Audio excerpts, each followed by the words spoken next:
Welcome to the Building Newfoundland and Labrador podcast, dedicated to exploring the interesting journeys of the people in the provincial construction industry. Presented by the Newfoundland and Labrador Construction Association, produced by Gale Force Winds. Join us as we chat with the inspirational individuals that ensure the continued growth of the construction industry and the province of Newfoundland and Labrador. And Labrador Construction Association podcast. Here we are on day one. It's the Women in Construction Day. We are stronger together is the theme. I'm Alan Dale. With me as always, my good buddy Jerry Carew. Certainly happy to be in conversation. Jackie, why don't you go ahead and introduce yourself? Hi, I'm Jackie Manuel. I'm the Chief Executive Officer with the Newfoundland and Labrador Construction Safety Association. All right, you're going to not to be confused with the Newfoundland and Labrador Construction Association. That's right. Right? Which I've done many times and many others have. Right? explain the difference. What is it? Well, our association was created 25 years ago. Actually, we're celebrating our 25th anniversary by 16 organizations within the construction industry, and the NLCA was certainly one of our proud founders that helped actually create our association 25 years ago. So our mandate is around safety and helping construction companies manage safety and in their workplaces. So that's our only focus is around health and safety. Well, that's an incredibly important focus, right? It's a big mandate, but yeah. Sure. For every business in Newfoundland and Labrador. Every construction business. Business. So health and safety in the construction industry. 25 years you've been around. How long have you been involved in the industry? I actually, I'm a graduate of Memorial University. I did mechanical engineering, and when I graduated from university, I went to work in the construction industry. So that's where I started my career. I left there and worked with the OHS Enforcement Group. Right. And from there, I've been 18 years now with the Construction Safety Association. Wow. Yeah. Now, graduating from mechanical engineering at MUN, that would have been fairly male-dominated class. Was about 90%. 90%, right? And then I went in the construction industry. Right. I was the only woman. The only woman. With the company here locally. Right. Tell us about that experience. Well, and it's interesting because I have been very fortunate over my career that I've really never noticed any difference. Right. That I don't think that I was treated any differently. I don't think I missed any opportunities, and that I've been fortunate, and I'm sure not everyone has the same story to tell. Mm-hmm. But the organization that I worked with, the construction company, was a large national company. So, they probably had a lot of female engineers and women working across the country. So I wasn't sort of an anomaly, even back in the 80s, because really there was, of our class of 100, there were about 10 women. Right. So yeah, and even in enforcement, it was funny that. Again, it's most of the occupational health and safety officers were men. Right. And when I left there to work with the Construction Safety Association, I was the vast majority of our safety professionals are women. So it was really strange to me to be in an office full of women. Right. And it was lovely, but it's sort of been an interesting journey in terms of starting out in engineering and ending up now in an organization that's really mostly women. So I got a question. So in the 80s, you had 10 out of 100 that graduated in my class, yeah. So what motivated you as a woman to be an engineer? It was just something that I was always interested in. Yeah, it's interesting when I look back over, and of course, my mother probably still has, your school day memories. Yeah. And I think at one point I wanted to be like, I don't know, it could have been like a firefighter or something.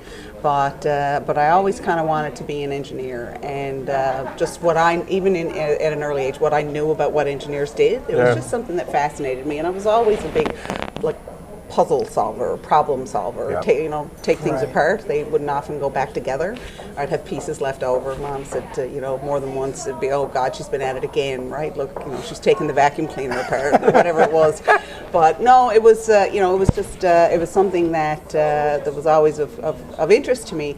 But, and let's face it, when we think about back in the 80s, it was also a career that you could look at where there were some pretty solid employment prospects. Right. So, that obviously would influence people's decisions, and the construction industry no different. So, that's where I ended up, and have been sort of, on the peripheral of the industry in many ways my entire career. So. Jackie, you would have been a groundbreaker back then, entering the industry as a woman. We're here today on the Women in Construction Day. What messages would you pass on to women that might be looking at this industry? Well, I think it's an industry that has great promise for everyone, and Right. It doesn't matter. Doesn't matter. Doesn't matter what your gender is or what's different about you. That's, you know, it's the diversity is what adds value to those conversations, and so I remember. I don't know how many years ago it was, but it was a fair amount of doom and gloom, and I think talked to a group of students who were like, oh, well, why the construction industry when this project is closing? And I said, well, we've had a vibrant construction industry for decades in this industry, and there've been ups and downs. But when I graduated in 1988. People said, well, what are you going to do, go stand in the unemployment line? Because there was no work. Right. And I found work. And so I think that the construction industry, it's so diverse. Mm-hmm. So many different types of work and occupations and opportunities that it's a great choice for anybody. You described it well. You're talking about diversity in work and inclusion and anybody who wants to be there. Absolutely. Right? Tell me now about the importance of the NLCA specifically, and this is a big association with a lot of members. Sure. What value do they provide? So, I mean, I know that, a lot of the projects that we've worked on over the years, we've had opportunities to partner with the NLCA. They have, their membership of construction companies are also members of the NLCSA. So we sort of take in everybody, but I know the NLCA is certainly very focused in terms of, making sure that their members are informed, and so, we've had great opportunity to work with Rhonda and her team in terms of making sure that the NLCA members are aware of what we do and what the opportunities are and what the requirements are, that they're certainly informed of what the health and safety requirements are. So they certainly are a great advocate in that respect, and certainly help inform their members of what they need to know. Got a great couple of days coming up. Women in Construction today. We talk a little bit about that already. But then tomorrow we're looking at what's over the horizon. There's some great guest speakers coming in that are involved in some pretty significant projects in Newfoundland and Labrador, and all of that has a direct impact on the Construction Association, and I would argue most definitely safety as relates to that, right? Absolutely. Are you excited about what's about to happen over the next couple of days? I think it's a lot of great information, great speakers that are, got a lot of stuff to share with the delegates here at the event over the next couple of days. So much to be said for networking, eh? I mean, the gala event coming up 2 days from now, 320 people attending, which is fantastic.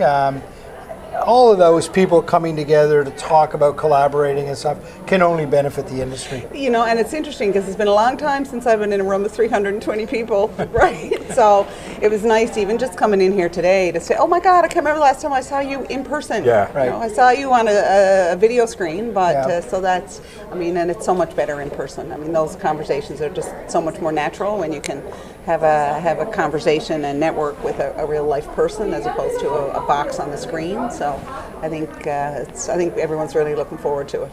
So much better in person than a box on the screen. I couldn't agree more. I couldn't agree more. Jackie, I just want to say thanks for coming on. I think what your association does is really important. Safety is a number one priority for many organizations. It applies to everybody. It does. And every industry. So. Well, you're right, and I think that just having your voice and your leadership as an example to other young women, that's the reason Alan and I are here today. Awesome. We want to showcase people like yourself so that other young women can aspire to do similar things. Sure. So thank you for being here. My pleasure. Thank Jackie, you. 1980-ish, you went to MUN? What was I graduated in 88. 88 you graduated, so 84 you would have started, yeah? 82 actually. 82. I was part of I was the last last class of grade 11s in the province. Right. So I started MUN in 82, and the program is 6 years, so I graduated in 88. So Jackie, what would you, if you could go back in time and you met yourself at the bookstore picking up your thermofluid dynamics book or whatever it was, what would you tell yourself? What's the future going to hold in in this great big world of ours? I don't know what I'd tell myself. I might tell myself eat more vegetables, but I definitely wouldn't have told myself to study more. I think the whole experience in terms of university and engineering and the whole social aspect was part of it as well. But I think that it's probably much closer to 50-50 now in terms of the faculty, I guess. So, and I've had an opportunity to go back and speak to some of the classes and similar questions, right? So, if you could turn the clock back more than 30 years now, I don't know that I would do anything any differently. Good. That's great. That's a good way to go through life. Well, yeah, it's not. I can't do anything about it. So, thanks very much for being on the podcast. My pleasure. We really appreciate your conversation. No sweat. Thank you. Thank you for tuning in to the Building Newfoundland and Labrador podcast, presented by the Newfoundland and Labrador Construction Association, produced by Gale Force Winds.